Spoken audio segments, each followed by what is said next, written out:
في اشكال كتيره للحروب، من اول الحروب المنظمه لحروب العصابات وغيرها، والعالم دلوقتي على شفا خطوه صغيره قوي من هو يدخل في حرب عالميه ثالثه بسبب الاحداث اللي بتحصل حوالينا. بس عمرك سمعت عن حرب كنا بنخوضها في بلادنا العربيه والاسلاميه واستمرت عما لا يقل عن 40 سنه، ومن سنوات قريبه على فكره مش من بعيد؟ الحروب دي هي الحروب او الاحتلالات الثقافيه. والحروب الثقافية دي يا معلم بقى الجيوش بترمي بعضها بالكتب ولا ايه؟ بقول لك ايه، اطلع بره اطلع بره. الحروب الثقافيه دي يا باشا نوع من انواع الغزو الناعم كده، اي نعم فيها قمع وتعذيب وظلم، بس هدفها الرئيسي هي عمل غسيل مخ لشعب كامل. الحروب دي عشان خاطر تحقق اهدافها لازم تكون منظمه بطريقه محكمه وعلى مده زمنيه طويله جدا، واثارها بتفضل معلمه مع الشعوب اللي كانت بتتعرض للنوع ده من الحرب، واللي للاسف بلادنا لسه بتعاني منها لحد دلوقتي. طب يعني ايه، فهمني اكتر. بص عشان اقرب لك الفكره من مخك، خليني اخدك من ايدك كده وتعالى نبص على الاثار بتاعتها قبل ما احكي لك هي حصلت ازاي. تخيل معايا نزلنا ورحنا مول ولقينا راجل قاعد لابس هودي وبياكل همبرجر وبيسمع اغاني اجنبي، هتحس ان الموضوع طبيعي ولا لا؟ اه طبعا موضوع طبيعي ومفيش اي مشكلة، ده انا ممكن اعمل كده شخصيا. طب تعالى بقى نسافر نيويورك ونشوف راجل اصفراني كده امريكاني قاعد عمال بياكل رز وملوخيه بالفص الفرخه ولابس جلابيه ويسمع ام كلثوم. موضوع طبيعي بالنسبه لك؟ لا طبعا استحالة، يعني موضوع عبثي جدا. طب ليه ده بالنسبه لك عبثي وبالنسبه لك ده طبيعي؟ يعني مش عارف. اهو ده بقى صوره من صور الاحتلال الثقافي. فكر فيها كده معايا، يعني صحصح كده وفتح مخ. ليه طبيعي ان انا ببقى بقلد الغربي في الاكل بتاعي وفي اللبس اللي انا بلبسه في الاغاني اللي انا بسمعها، وليه هو مش طبيعي يعمل اللي انا بعمله بالظبط هو؟ لان دي صوره من صور الاحتلال الثقافي اللي هو حطها عليا. طب يا اخي خليني اقول لك برضه، لو دخل نفس المول راجل لابس عمه ولابس جلابيه وماسك عصايه، تفتكر كام واحد هيبص له بصه ان هو رجعي وان المفروض المكان ده مش مكانه ويمشي من هنا؟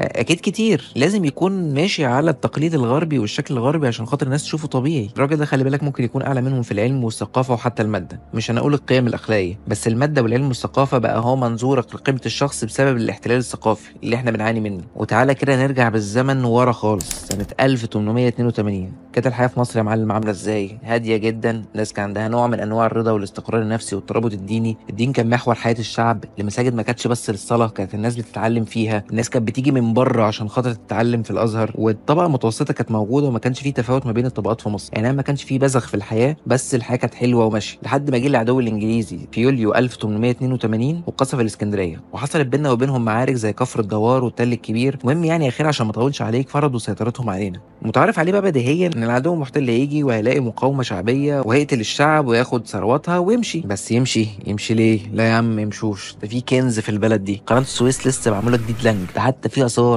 ياخد منها شويه ويبعت لعمه ارثر واندرسون في لندن، لدرجه ان هم سرقوا اثار كتيره جدا معروضه في المتاحف بتاعتهم لحد النهارده. العالم دول يا باشا كانوا مصحصحين كده ومنمرين وجم على كنز حرفيا. وعشان يطلع بقى العدو ده بقى في صوره واحد كيوت كده وجميل، ساب النظام السياسي اللي كان بيحكمه الاتراك ساعتها زي ما هو، نوعين مستشارين انجليز كانت ارائهم الزاميه، يعني كان قدام الناس السلطه زي ما هي يا جدعان، وانا مش جاي اخرب البلد ولا جاي اعمل اي حاجه، بس من ورا الستاره هو اللي حاكم البلد واضع في القوى العسكريه وسيطر على الاقتصاد. طب عشان خاطر يضمن ان هو يقعد اطول فتره ممكنه، يعمل ايه بقى يا باشا؟ ايوه تعالى بقى عنوان الحلقه، الاحتلال الثقافي. المحتل ده جه في صوره الذئب المبتسم، جه يفهمك انه جاي ينورك. ايوه انا سايب بلدي وجاي لك هنا عشان خاطر انورك واطلعك من التخلف والرجعيه للعلم والنور اللي انا جاي اديهولك. بص انا هديها واحده جلابيه كده واروح اساله.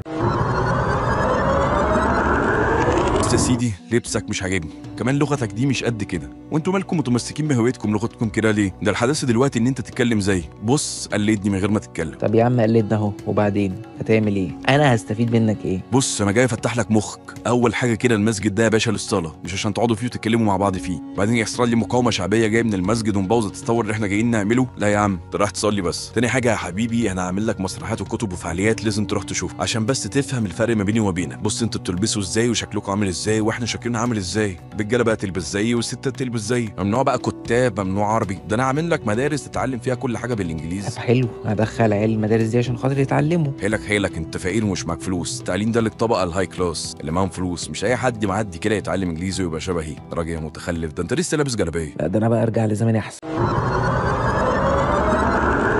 تخيل كده معايا بعد وقت ايه اللي حصل. الناس كلها بقت عايزه ان هي تتطور، تبقى عامله زي عمه الانجليزي. ما هو محتل البلد واخد خيرها، بس هو ده حال الدنيا، البس زيه اتكلم زيه. مع الوقت هيطلع جيل جديد هيحس ان ده الطبيعي. وبالمناسبه ده جيل جدي وجدك تقريبا. الجيل ده 100% كان مقتنع ان الطبيعي والعادي الحياه الجديده بتاعت الانجليز، الحياه اللي بناكل فيها زيهم وبنلبس زيهم وعايشين زيهم. عمرك قابلت ست كبيره او راجل كبير قال لك ياه ده احنا كنا بنلبس زمان احسن لبس وبنتكلم وبناكل احسن من دلوقتي 100 مره؟ فكره يا جدو مش في اللبس ولا الاكل ولا اي حاجه، الفكره انك بقيت مسخ شبهه، وللاسف انت مغلوب على امرك. الانجليز في الفتره اللي قعدوا فيها دي حاولوا يغيروا ثقافه شعب كامل، كتب والمسرحيات والمدارس كانت بتصور الراجل المصري انه راجل تقليدي رجعي مش ذكي، بينما الانجليز ده بقى ذكي ومتحضر وعنده حريات وبيفهم. كان دايما بيتم تصويرنا اننا ما قدرناش نحقق حضاره ولا نجاح من اللي حققه الاوروبيين، لاغيين تماما تاريخنا من اول الحضاره الفرعونيه للدول الاسلاميه زي الدوله الامويه والعباسيه والعثمانيه، وان احنا حرفيا كنا بنصدر لهم العلم. والحمد لله على الرغم من المحاوله القويه لتغيير ثقافه شعب كامل لثقافتهم، لكن احنا كان عندنا جذور ثقافيه قويه كانوا صعب ان هم يكسروها، وحصلت في فتره وجودهم مقاومات شعبيه كتيره وما كناش ابدا حابين وجودهم معانا. لكن للاسف لحد النهارده هنلاقي ان في روافد للموضوع دوت، واللي زود الموضوع الاحتلال للفكر الثقافي الغير مباشر من امريكا والدول الغربيه عن طريق بقى السينما والتلفزيون. طبعا في منها كويس وفي منها الوحش، بس لحد النهارده لسه في ناس شايفه ان الكلام بالانجلش هو الحداثه والتطور. ده في ناس يا معلم ما بتعرفش تتكلم عربي. يا عم ده في ناس بتكتب فرنك. يا عم في ناس اصلا بتتكلم ببقها فرانكو. انت بتقول ايه؟ دول اخطر من الحروب الثقافيه ذات نفسها. ولسه كمان لحد النهارده في ناس شايفه ان اي حاجه متسميه بالانجلش شيك وكويسه، وكل ما قرب في لبسه وفي شكله وفي حياته للغربي كل ما بقى متطور اكتر. وفي بلاد اتاثرت بالموضوع دوت اكتر من غيرها، زي بلاد المغرب العربي اللي لسه لحد النهارده بسبب الاستعمار والاحتلال الثقافي بيتكلموا فرنش، وكلامهم اللي بالعربي قليل جدا. وبلد زي الهند اللي قاعد فيها الاستعمار البريطاني 200 سنه متاثرين بثقافتهم ولغتهم وحياتهم لحد النهارده. في النهايه اللي عايز اوصله لك اعتز بهويتك، اعتز بوطنك وبحياتك، هو ده اللي هيخليك مميز. ركز انت بتعمل ايه بتقلد فيه شعوب تانية عشان تبان ان انت متحضر وذكي، مع ان الموضوع عكس كده تماما. وطبعا لو في اي حاجه كويسه متماشيه مع ثقافتك ودينك من الذكاء ان انت تستفيد منها وتطبقها. يا رب تكون الحلقه عجبتكم، وربنا يحمي ثقافتنا وبلادنا. سلام.